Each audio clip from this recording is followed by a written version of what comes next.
এই গাভীটির পেটের ভিতরে বাচ্চার পা আড়াআড়ি হয়ে যাওয়ার কারণে গাভীটির ব্যথা আসছে আরও অনেক আগে থেকে, কিন্তু কোনোভাবে পানি মুছি বা খুর আসতেছিল না।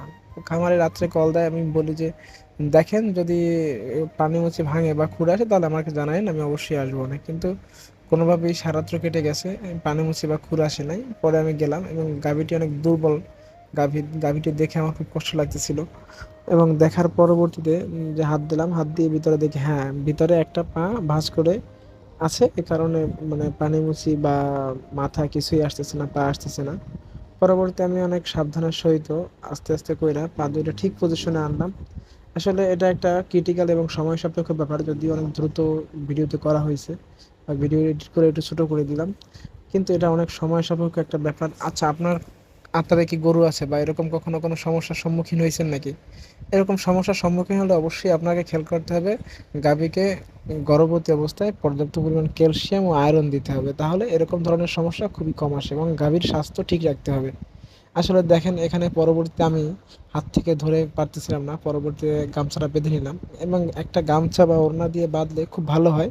এটা একটা বিশেষ দিক আছে, এটা একটু ভিজিয়ে নিতে হয়, ভিজিয়ে নিলে তাহলে ওইটা পায়ের সাথে ভালো আটকে, এবং শুকনা থাকলে যেহেতু পাগুলো সরসরা হয় সে কারণে সরে যায়। এই জন্য ভিজিয়ে নিলে টানতেও সুবিধা এবং বাতটা ঠিকভাবে পায়ের সাথে আটকিয়ে যায়।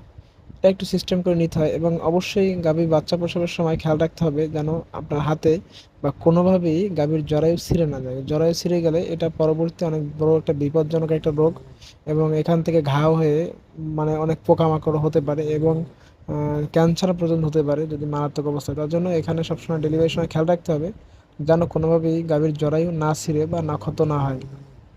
বাচ্চাটিকে টেনে যখন আমি বের করলাম, বাচ্চাটি মোটামুটি মা স্বাস্থ্য খারাপ হলেও বাচ্চাটা মোটামুটি ভালো স্বাস্থ্যবানই বাচ্চা হয়েছে এবং আমি একা পারতেছিলাম এবং অনেকক্ষণ চেষ্টার কারণে আমার হাতগুলো অবশ হয়ে আসতেছিল। তার জন্য আমার দাদাকে বললাম, দাদা একটু ধরো, তুমি একটু টান দিয়ে দাও। তো দাদা আসা একটু টান দিয়ে দিল এবং টান দেওয়ার পর সাথে সাথেই ডেলিভারি করতে পারলাম। এবং গাভীটা খুবই দুর্বল হয়ে যাচ্ছিল, গাভীটা মানে মাঝে মাঝে মনে হচ্ছিল গাভীটা অসুস্থ হয়ে যাবে, বাচ্চাটা ভালো আছে কিনা। পরে দেখলাম যে না, বাচ্চাটা ভালো আছে মোটামুটি। হ্যাঁ, বাচ্চাটা চারটা নাভি হয়েছে এবং বাচ্চাটা সারা বাচ্চা হয়েছে। চারটা নাভি হওয়ার কারণে এটা নাভিটা একটা বেঁধে নিতে হবে, বেঁধে তারপরে ভিতর থেকে কাটতে হবে, তাহলে বাচ্চার কোনো রক্তক্ষরণ হবে না। এটা কিন্তু সবাই খেয়াল রাখবেন যে বাচ্চার নাভি দিয়ে অনেক সময় অনেক বেশি রক্তক্ষরণ হয়।